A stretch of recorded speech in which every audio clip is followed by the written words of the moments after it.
राजकीय पक्षांसारखेच हत्तींचे पण कळप फुटतात का नाही जमलं तर? हत्तींचे कळप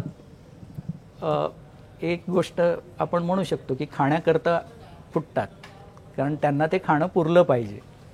आणि फार मोठा कळप एकत्र राहिल्यावरती मानवाचा जो धोका असतो त्यांना, तो धोका टाळण्याकरता ते अजून वेगळे होतात. म्हणजे आत्ता मानवाच्या ज्या वागण्याच्या पद्धती होत्या टस्क करता, त्याच्यामुळे हत्तीच्या मानसिकतेवर एवढा परिणाम झाला की आता बरेचशा हत्तींना टस्क नसतात किंवा पातळ टस्क असतात की जे त्यांना त्यांच्या त्या बलदंड दिसण्याला ते सूट होत नाही टस्क. तर असे बदल ते झालेत. पण खाणं मेन आहे त्यांना.